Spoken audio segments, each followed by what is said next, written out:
Hello अस्सलाम वालेकुम everyone.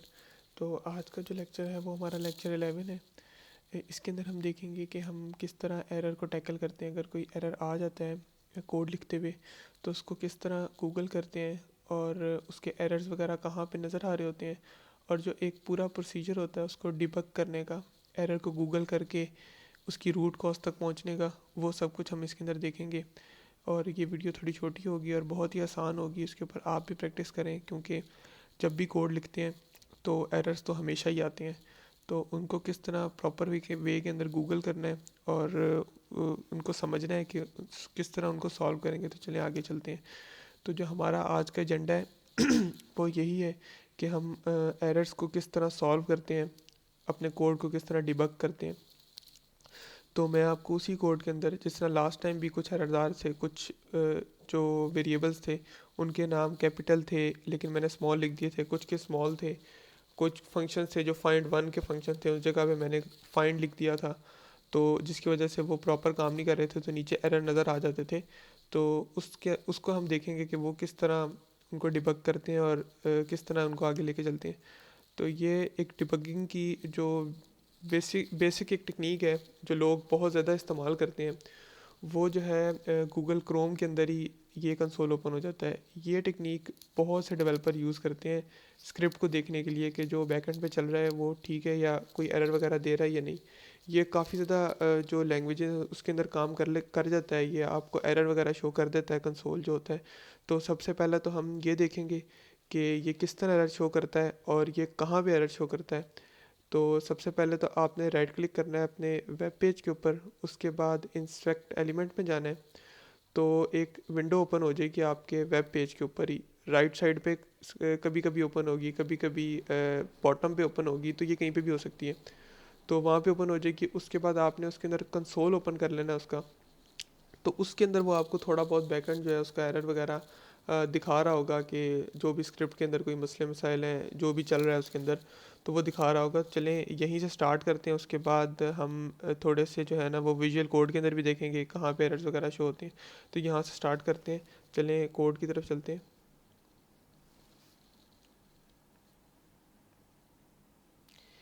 ये हमारा विजुअल कोड आ गया और ये एक वेबसाइट थी, लास्ट टाइम मैंने जो एसिंक टेस्टिंग का एक पेज बनाया था और उसका एक ये फंक्शन है। तो इस फंक्शन के अंदर कुछ एरर्स हैं, तो वो हम चला के देखते हैं और उसको डिबग करने की कोशिश करते हैं कि वो किस तरह होगा। तो चलें हम जो है वो इसको ओपन कर लेते हैं। मैं ये जो वेबसाइट है जिसमें ये स्क्रिप्ट चल रहा है इसको यहाँ से कॉपी करता हूँ, सॉरी कॉपी पाथ करता हूँ और अपने पास यहाँ पे ओपन कर लेता हूँ। ये वेबसाइट मैंने यहाँ पे ओपन कर ली, ये एसिंक टेस्टिंग बिल्कुल सही चल रही है। आपने जिस तरह ये वेबसाइट है इसके यहाँ पे राइट क्लिक करना है, इंस्पेक्ट के अंदर आना है। आने के बाद ये इसकी जो बैकएंड की बॉडी है, जो इसके हेड और जो बॉडी होती है उसकी, बेसिकली ये वाला कोड, ये वाला, तो ये ओपन हो गया है। इसके अंदर test.js का स्क्रिप्ट चल रहा है। तो स्क्रिप्ट्स जो भी चल रहे हैं वो इसके आपको कंसोल के अंदर नज़र आएंगे। देखिए कंसोल के अंदर सारा जिस हमने लास्ट टाइम दिखाया था जो भी चल रहा था, जिस फ्लो के अंदर चल रहा था वो उसी फ्लो के अंदर चल रहा है। लेकिन यहाँ पे एक एरर आ गया है, uncaught in promise type error, fail to execute JSON on response, one argument required but only a present. तो इसने जेसन को हाईलाइट किया है एंड रिस्पॉन्स को हाईलाइट किया है, और कहा है जो इसने प्रॉमिस रिटर्न करना था, जो मैंने लास्ट में बताया था प्रॉमिस, वो रिजेक्ट हो गया। तो देखते हैं कि वो क्यों रिजेक्ट हो गया, कोड ओपन करके देखते हैं। तो अगर कोड मैं ओपन करूँ यहाँ पे, तो सबसे पहले तो देखें जेसन और रिस्पॉन्स कहाँ पे इकट्ठे आए हैं। तो जेसन और रिस्पॉन्स तो ये यहाँ पे रिस्पॉन्स जो है वो ले रहा है। अगर बहुत बड़ा कोड हो तो हम वो लाइन से भी आइडेंटिफाई कर लेते हैं, लेकिन ये छोटा सा है तो इसके अंदर यहाँ पे एक यूज़ हो रहा है। और यहाँ पे ये देखें, ये जो रिस्पॉन्स है और ये जो रिस्पॉन्स है, इसका आर कैपिटल है, इसका आर स्मॉल है, तो ये वेरिएबल के नाम का फ़र्क है। तो अब ये सही हो गए हैं। तो एक तो ये एरर है कि जो लिखते वक्त कोई मिस्टेक हो जाती है वेरिएबल्स के नाम वगैरह की, या फंक्शन को यूज़ करते हुए थोड़ी सी गलती आ जाती है। तो अब मैं इसको कंट्रोल एस करके दोबारा से चला के देखता हूँ। देखिए अब वो एरर आना ख़त्म हो गया और वो डिबग करके सारा जो भी जो लेके आना था उसने रिकॉर्ड वो ले आया। तो चलें अब हम अपनी एप्लीकेशन की तरफ चलते हैं और वहाँ पे चल के देखते हैं। तो ये हमारी एप्लीकेशन थी जो हमने लास्ट टाइम जहाँ पे छोड़ी थी, और इसका जो है वो मैं साथ साथ जो अपडेटेड कोड होता है वो उर्दू आईटी अकेडमी के गेट के ऊपर पुश भी करता रहता हूँ। तो वो आपको यहाँ से मिल जाएगा। आप यहाँ पे गूगल पे सर्च करेंगे उर्दू आईटी अकेडमी गेट, तो इन गिट हब तो ये इनका ऑफिशियल आ जाएगा। लेकिन ये लिंक जो है, अगर आप ये लिंक कॉपी कर लें, ये डिस्क्रिप्शन में भी डाल दिया जाएगा, तो यहाँ से भी आप यहाँ पे आ सकते हैं। और ये जो मर्न सीरीज़ है इसके अंदर ये होगा। ये अभी प्राइवेट है लेकिन ये पब्लिक हो जाएगी आने वाले दिनों में। तो फिर आप इस लिंक को ओपन करके यहाँ से कोड को जिप में डाउनलोड करके अपने पास भी अपडेटेड कोड जो है वो चला सकते हैं। तो चलें हम अपने कोड की तरफ चलते हैं और ये देखते हैं कि किस तरह ये काम कर रहा होगा। तो हम इसको, अभी ये रन हो रहा है तो इसको चल ऑफ करके दोबारा से चला लेते हैं एक दफ़ा। चलें जी, ये रन हो चुका है। Server is running 200 connected to DB. तो यहाँ से कुछ सेंड करके देखते हैं जा रहा है या नहीं जा रहा। सेंड किया, प्लीज़ फिल ऑल फील्ड्स। तो 1 2 3 4 5, पाँचों की पाँचों फील्ड्स तो हमने सिलेक्ट की हुई हैं जो डाटा हमने भेजा, जिन पे हमने चेक लगाया हुआ है। और तो सबसे पहले हमें ये देखना चाहिए कि ये कहाँ पे एग्जिस्ट करता है। प्लीज़ फिल ऑल वाला है कहाँ पे, लिखा कहाँ पे हुआ है, कोड कहाँ पे है। तो ये हमने अथेंटिकेशन के अंदर लिखा हुआ था कि जब भी यूज़र कोई फील्ड को मिस कर दे तो ये वाला चेक चल जाए। तो अब हम देखते हैं कि यूज़र ने क्या मिस किया है या कोड के अंदर क्या एरर है। यूज़र ने तो कुछ भी मिस नहीं किया, सब कुछ डाल दिया, तो कोड के अंदर ही कोई एरर होगा। तो कोड को देखते हैं, name, email, work, password, confirm password.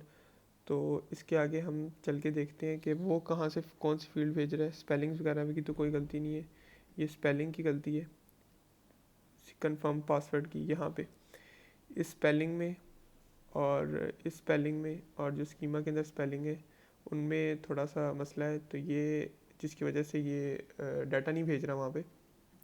तो हम इनको सेम कर लेते हैं, सही कर लेते हैं। तो मैं यहाँ पे इसकी स्पेलिंग ठीक कर देता हूँ। तो क्योंकि जो रिक्वेस्ट डॉट बॉडी आ रही थी उसके अंदर जो वेरिएबल यूज़ हो रहे थे वो ये वाला पासवर्ड था, ये उसके स्पेलिंग थे, एंड में डी भी था, कंफर्म पासवर्ड। तो उस इसलिए वो ये वाली फील्ड जो है उसको एम्प्टी लेके आ रहा था, जिस वजह से ये चेक चल रहा था। अब हम चला के देखते हैं। सॉरी, मैं इसको कंट्रोल एस यहाँ पे करता हूँ और इसको ऑफ करके चलाता हूँ। अब हम चेक करते हैं इसको भेज के,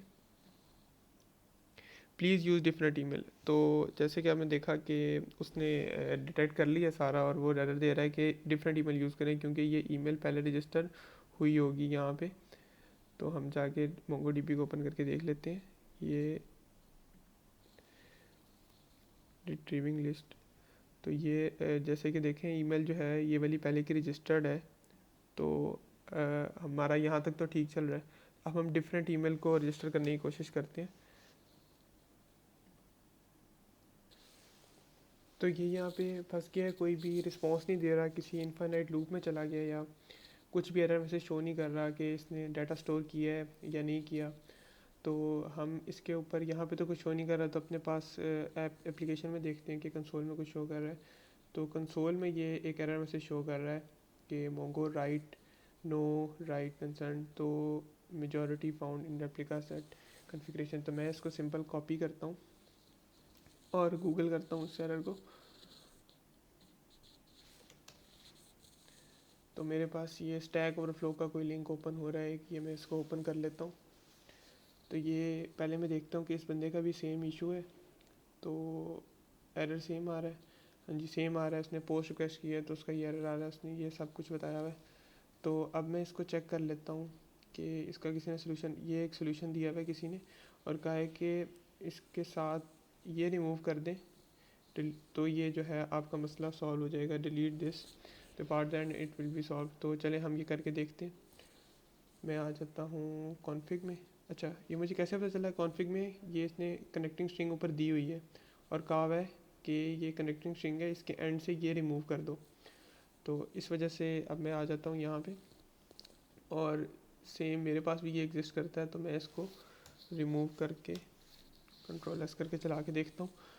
तो मैंने कंट्रोल एस किया एंड देन इसको मैंने सेव कर लिया, क्लोज़ कर लिया एप्लीकेशन, दोबारा से रन की। दोबारा से रन करने पे तो मेरा कनेक्शन ही नहीं हो रहा, मतलब ये मेथड मेरे लिए काम नहीं करेगा, क्योंकि पहले कनेक्शन तो हो रहा था, डाटा नहीं स्टोर हो रहा था, और वो ये बता भी रहा था कि डिफरेंट ईमेल यूज़ करें। जब नया डाटा स्टोर करने लगे थे तो ये एरर आया था।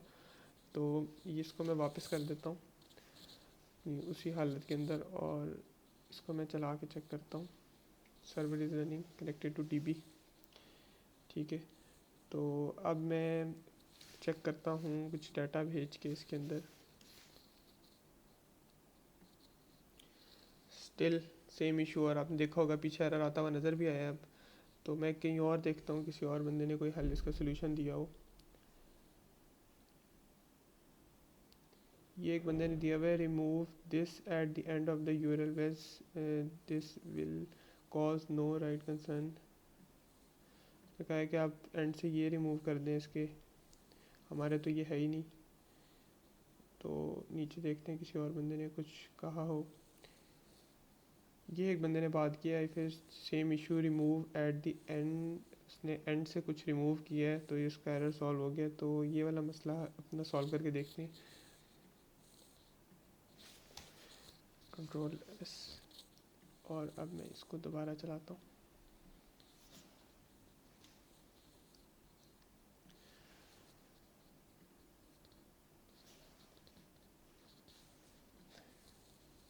तो देखें यूज़र रजिस्टर हो चुका है, और ये जो मेथड था कि यहाँ से हटाने वाला स्टैक ओवरफ्लो पे किसी ने बताया हुआ था, ये जो है काम कर गया। तो बिल्कुल इसी तरह डिबगिंग हो रही होती है। जब मैं भी कोड कर रहा होता हूँ तो बहुत से एरर आ रहे होते हैं, तो उनको साथ साथ इसी तरह गूगल करके, और उसके बाद एक जो एरर फ्री कोड होता है वो मैं आपके साथ यहाँ पे शेयर करता हूँ। तो आपको भी अगर इस तरह का कोई कोडिंग करते हुए एरर आता है तो कोई भी घबराने की ज़रूरत नहीं है। आप उसको सिंपल गूगल करें, 2-3 दफ़ा ट्राई करें, आपको सोल्यूशन ज़रूर मिल जाएगा। तो अब तक के लिए इतना ही। तो हम ज़रा जाके एक दफ़ा एंड में देख भी लेते हैं कि हमारा डाटा स्टोर हुआ है या नहीं हुआ। तो ये मैं रिफ़्रेश कर रहा हूँ, हो रहा है। हाँ जी, डाटा हमारा स्टोर हो रहा है पीछे। अच्छा, और जो जिसके ऊपर कोई रिस्पॉन्ड वो नहीं दे रहा था और हमें फ्रंट एंड पे एरर दे रहा था, डाटा वो भी बैक एंड पे वो उसको भी स्टोर कर रहा था, बट वो फ्रंट एंड पे एरर दे रहा था। तो वो भी अब जा चुका है। अब हमें वो फ्रंट एंड के ऊपर बता भी रहा है पोस्टमैन के ऊपर कि यूज़र रजिस्टर सेव, पहले भी डाटा वो सेव कर रहा था, लेकिन हमें एरर मैसेज शो कर रहा था कि वो उसमें कोई मसला आ गया या किसी वजह से वो नहीं राइट नहीं कर सक रहा। तो ये अब तक के लिए इतना ही। तो मिलते हैं इंशाल्लाह अगली वीडियो के अंदर। अल्लाह हाफिज़।